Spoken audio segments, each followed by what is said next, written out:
प्रथमा पाठ भारती वसंत गीति। चैप्टर है भारती वसंत गीति। भारती का अर्थ होता है सरस्वती।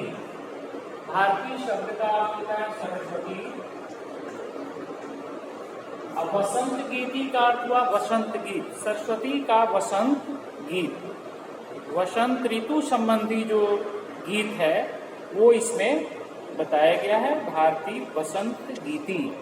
और इस पाठ का परिचय है प्रस्तुत गीत आधुनिक संस्कृत साहित्य के प्रख्यात कवि पंडित जानकी वल्लभ शास्त्री की रचना काकली नामक गीत संग्रह से संकलित है। काकली नामक गीत संग्रह से संकलित है, वहां से लिया गया है। इसमें सरस्वती की वंदना करते हुए कामना की गई है कि हे सरस्वती, ऐसी वीणा बजाओ जिसमें मधुर मंजरियों से पीत पंक्ति वाले, पीत माने पीले पंक्ति वाले आम के वृक्ष, कोयल का कुंजन, वायु का धीरे धीरे बहना, अमराइयों में काले भ्रमरों का गुंजार और नदियों का जल वसंत ऋतु में मोहक हो उठे। स्वाधीनता संग्राम की पृष्ठभूमि में लिखी गई यह गीतिका एक नवीन चेतना का आवाहन करती है तथा ऐसे वीणा स्वर की परिकल्पना करती है जो स्वाधीनता प्राप्ति के लिए जन समुदाय को प्रेरित करे।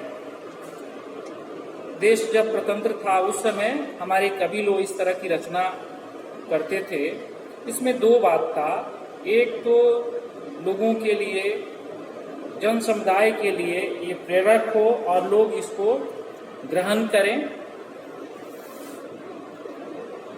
साहित्यिक भाषा भी होता था जिससे लोगों का रुचि भी हो साहित्य में और स्वतंत्रता का भाव भी लोगों में हो, प्रकृति से लगाव हो। प्रकृति प्रेम भी कभी दिखाया जाता है कि प्रकृति हमारे जीवन में कितना अनिवार्य है। अब इसका हम लोग शब्दार्थ कुछ देखते हैं। पहले सबसे पहले हाँ बोलो सर। भारती वसंत गीति ये सामासिक शब्द है। भारती वसंत गीति, भारती में सरस्वती के वसंत गीत समासिक शब्द हो गया। तत्पुरुष समास के लिए समासिक शब्द मिलाकर ये बना हुआ है। क्या होगा? हाँ, हम लोग इसका एक बार पहले शब्दार्थ देखते हैं, फिर हम लोग डिस्कशन करते हैं। पहला शब्दार्थ हो गया निनादय, जिसका अर्थ हुआ नितराम वादय, गुंजित करो बजाओ, जो इसमें आया हुआ है। एनसीईआरटी बुक हो या अदर बुक हो कोई भी, तो उसमें हम लोग देखेंगे। इसके बाद मृदुम, मृदु माने मधुर होता है। ललित नीति लीलाम, सुंदर नीति में लीन। मंजरी आम्र कुसुमम, आम के पुष्प को मंजरी बोलते हैं, आम के पुष्प को मंजरी बोलते हैं। पिंजरी बूतमाला, पीत पंक्तियां, पीले वर्ण से युक्त पंक्तियां। लसंती एक क्रिया हुआ जो पहले श्लोक में प्रयोग हुआ है, जिसका अर्थ होता है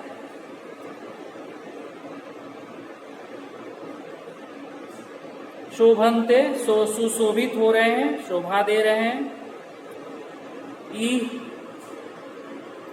ई जिसका अर्थ हुआ अत्र, यहाँ एक अव्यय हुआ ई, ये अत्र के लिए प्रयोग होता है, अत्र और ये दोनों समानार्थक अव्यय। यहाँ सरसा रसपूर्ण, रस से युक्त, मधुर। रसाला, रसाला बोलते हैं आम को, बहुवचन है। कलापा समूह को बोलते हैं।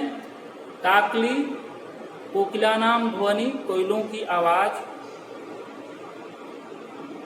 सनीरे सजले, जल से पूर्ण। नीर का मतलब जल होता है, सनीरे मतलब जल से पूर्ण। किसी का भी कोई क्वेश्चन होता है तो हम लेते हैं फिर थोड़े समय के बाद। शनीरे सजले, जल से पूर्ण। शमीरे वायु, वायु हवा में सप्तमी विभक्ति है, समीरे भी, और समानार्थक शब्द वायु हो जाएगा।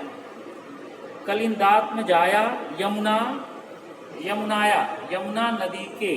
कलिंदात में जाया का अर्थ हुआ यमुना नदी के। सवानीर तीरे, बेंत की लता से युक्त तट पर। बेंत वहां है कि उसका लता है, वैसे तट पर।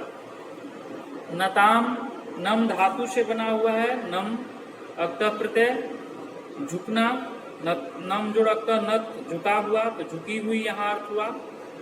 मधुर माधवी नाम, मधुर, मधुर मालती लताओं का। माधवी नाम लताओं, मधु माधवी लताओं का। ललित पल्लवे, मन को आकर्षित करने वाले पत्ते। पल्लव माने पत्ता होता है, और मधुर माने मनोहर, मन को आकर्षित करने वाले पत्ते। पुष्प पुंजे, पुंज माने समूह होता है, पुष्प पुंजे माने पुष्पों के समूह पर। मलय मारुत, मारुतोत चुंबिके, चंदन वृक्ष की सुगंधित वायु से स्पर्श किए गए। मंजू कुंजे, सुंदर लताओं से आच्छादित स्थान। स्वनंतिम, ध्वनि कुर्वंतिम, ध्वनि करते हुए। ततिम का मतलब पंक्ति होता है, समूह को। प्रेक्ष का मतलब दृष्टवा, देखकर। मलिनाम, कृष्ण वर्णाम, मलिन। अली मने भंवरा होता है, अलीनाम दिया हुआ है यहाँ, भ्रमरों के, भंवरों के, भ्रमरों के। सुमम, कुसुमम, पुष्प को। शांति शीलम, शांति से युक्त।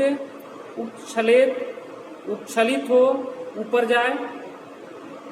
कांत सलिलम, स्वच्छ जल।